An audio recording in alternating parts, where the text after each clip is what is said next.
Oh, we got more PlayStation news. Okay.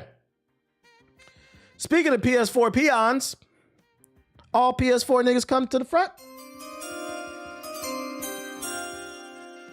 All port beggars come to the front. All people couch surfing come to the front.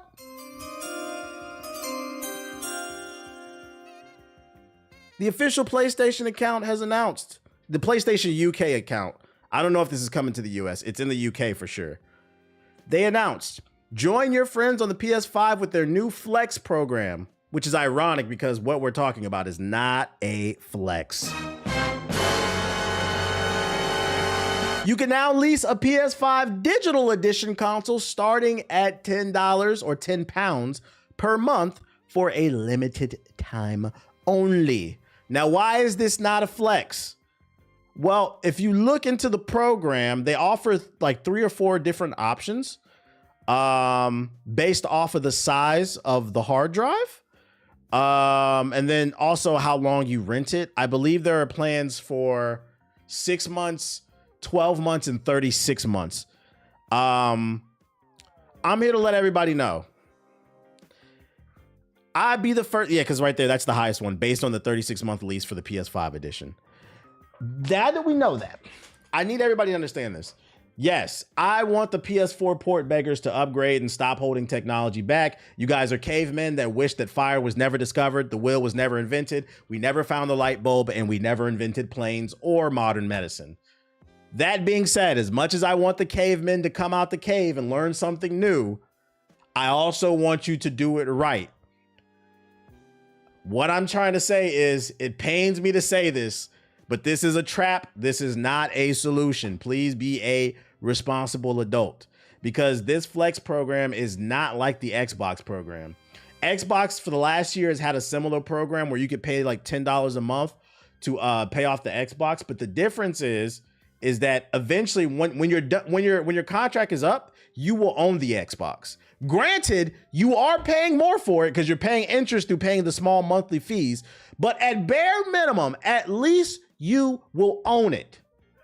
This PlayStation Flex program, from my understanding, after you get done paying off $10 a month for 36 months, you will not own the PS5. You are leasing it. That means somebody's gonna come to your house, knock on your door, kick in that bitch, ram it in, and take the PS5 back. It's not worth it.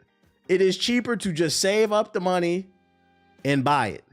Which, by the way, PS4 port beggars, I don't know who told you this, but you do not have to buy a new PS5 if you're looking for a new console. You could get a used one. You could go to a pawn shop and get one for cheap. Probably get one for like $350 or some shit like that. Laughing my ass off. I play Gears. I never thought of it that way, but you right. Oh, you talking about Coltrane? You must be watching like you must have rewind the shit. Yeah, they're gonna repo your shit. So I'm here to let everybody know, as much as I cannot stand you PS4 port beggars, I think financial literacy is more important.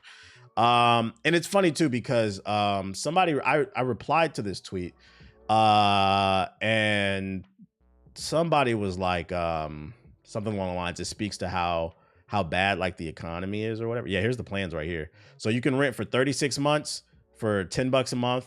That's the cheapest one, but it's going to take the longest. 24 months for $10.50, 12 months for $14.50. So those are the plans. But he was speaking to, matter of fact, let me go to my replies because I haven't really tweeted that much. Nah, I can't find it. Fuck it. Let me paraphrase what he was saying. He was saying this just shows how hard it is to afford something nowadays. People are like really struggling. And I was like, sort of. But I said, to be fair, more importantly, you guys got to understand, Sony is not your friend. I think the biggest takeaway from this Flex program is because they're trying to position it as a way to help the consumer. No, this is another way for them to take advantage of you. This is what I view from it. Some people look at it as like Sony. They're trying to help the people who are in need the most. But first of all, I've always argued, if you can't afford a 6-year-old console, video games are the least of your problems. Guys, video games are a first world problem. You do not need video games. You need shelter, food, water. That's what you need, okay? Get your priorities straight. That being said, at bare minimum, I think people need to understand why this is not good for the consumer. Yeah, you're getting fleeced. You're getting finessed. This is them saying that we don't care that you're poor. We have found another way to extract the most out of the people who have the least. Because at the end of the day, just some food for thought, chat. Before you think this is a good thing, Sony could, wait for it, they could just lower the price. Because friendly reminder, the PlayStation 5 came out in 2020. And in 2020, the PS5 was already considered like not top tier hardware. Like, it's just cool. We're 6 years removed from that shit. This shit ain't using no DDR6 RAM in it. The latest shit that the AI is fucking up. It's got old hardware in that shit, bruh. If Sony really wanted to, they could. And they really wanted to be pro-consumer, they could take a hit. But they won't. Just some, me get on my soapbox, stop talking about politics. This is an example of politics. This is not pro-consumer. This is corporate greed. They're going to fuck you over and you don't even get to own it. It's pushing us more towards the concept of you will rent and own nothing. And I'm here to tell y'all, I don't care how much you want this console, how down bad you are, that is a detriment to society. It always leads back to capitalism, right? I didn't even think you could lease a console like that. Well, it's their new thing. It's their new thing. Financial literacy is more important, guys. Do not fall for this trap. Just wait a little bit longer if you need to. Johnny Silverhands, this is the industry. Johnny Silverhand was right. Don't let the cloud win, bro. Don't let the cloud win. And other news, new trailer for Toph dropped for Avatar. Matter of fact, let me go to YouTube, see if we can get a high quality version here. Okay, so you don't want to load. There we go. Let's see. Toph Avatar. Here we go. All right, so they dropped the new gameplay trailer for Toph. Here we go. And I'm not gonna lie, it's looking pretty good.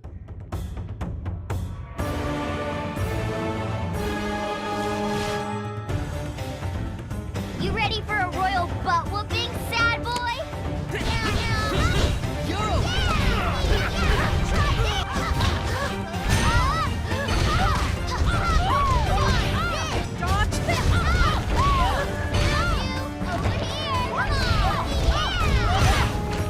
That combo is absolutely disgusting. Being able to put up the rock wall and forcing them to get their ass beat. When I saw that, I was like, ooh, I'm gonna have to play this.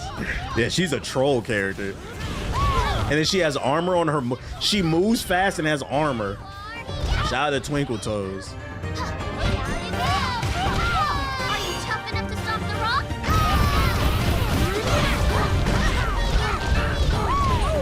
Get over here. Her mix-ups are crazy. This is the real deal. I feel like the animations look better too. She got the metal mode. Can't fight anymore. I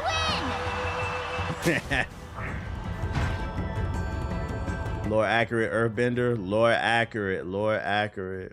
So when I saw that, I was like, yeah, I think we might have to try this one out. It's looking good, chat. The FGC is eating this year. Don't get me wrong, you FGC niggas still gonna be broke, but we eating in terms of gameplay.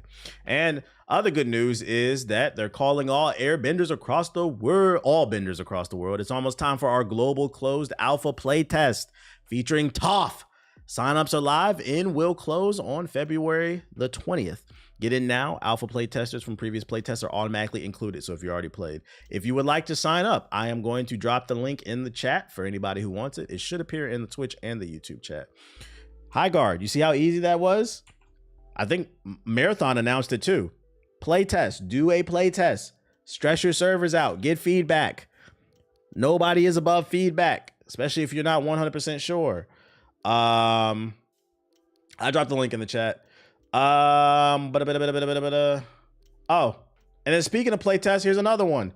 Horizon's Hunter's Gathering, the game that got announced last week. It's another Horizon game. Hunters rally up, be among the first to experience Horizon Hunters Gathering by joining our upcoming playtest at the end of February. Sign up through the PlayStation Beta program on PC and PlayStation. Look, there goes Watts right there. What a fucking nerd. I'm dropping the link in the chat if you want to sign up for the Horizon Hunter Gathering beta test. Get off the fucking internet, dweeb. and then what? We got more Horizon content.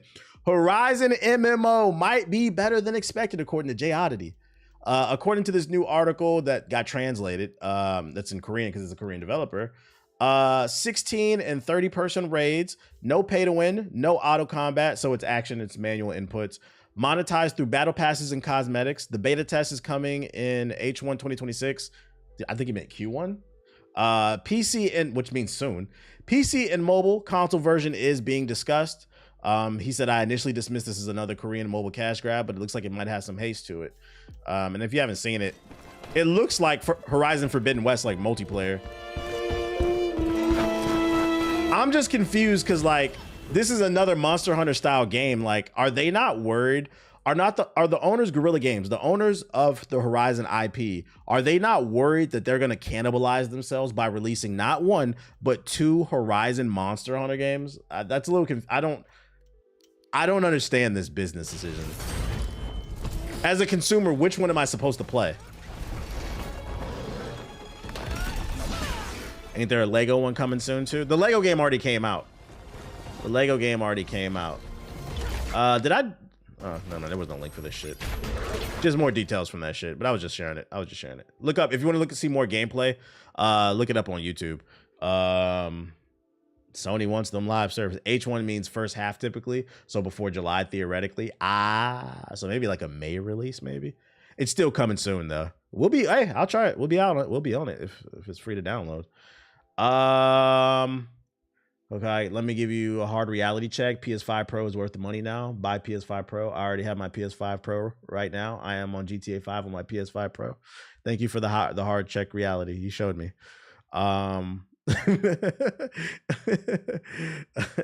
Just curious why you don't stream from your main channel and still put clips on the other ones like they do. Because my main channel is different content. YouTube channels are treated like actual TV channels. People don't like multiple types of content on the same channel. You may like it, but most people don't.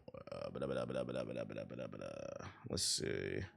GTA 5 with the Pro. About that pay $700 to play that game from 2013 at 60 frames. Let's go. And then last but not least, the Crimson Desert system requirements don't ask much of your graphics card, but download size is another matter. So we got the specs needed for Crimson Desert. The minimum needed is the 1060, the GTX 1060. So you don't even need an RTX. Goddamn. A Core i5, AMD Ryzen 5, and then storage 135 gigabytes. But the recommended is a 2080, a Core i5, 16 gigabytes of RAM, 135. It sounds like this game is going to be optimized.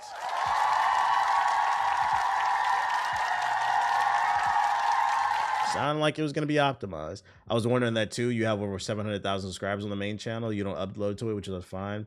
Yeah, I'm not. I did try streaming to that main channel, but like the YouTube algorithm doesn't like when you do different types of content, nor do audiences. When I streamed to my channel with 700,000 subscribers, all people did was unsubscribe. It averaged like 1 to 200 viewers. I have a channel right now that I'm streaming to that has 30,000 subscribers. There's 1,000 people watching right now, and it's because I trained that audience over the last year to know, hey, the only thing that's on this stream is a live stream. So when I go live, you know what to expect. But people don't like that shit. If you want to be a content creator, that's just something you should know. Like, you should always have multiple channels if you want to do like different stuff. Don't branch out too soon, but it just wasn't worth it. So like, what in return, what you're doing is you're confusing your audience. They're not engaging with your content, right? And also keep in mind that 700,000 is really like 100,000. That's a dead channel for the most part. Like, I have videos that go viral here and there, but like, that's a dead channel. But like, let's say it is like 100,000. Let's reduce it down. Of that 100,000, only 100 or 200 are watching the live stream. The YouTube algorithm is going to look at that and say that's a terrible ratio. You have 700,000 viewers and only 100 people are watching the live stream. So then your channel gets hit with a negative a negative mark, I guess, and they stop pushing your videos into the algorithm. It's just not worth it. It is just not worth it.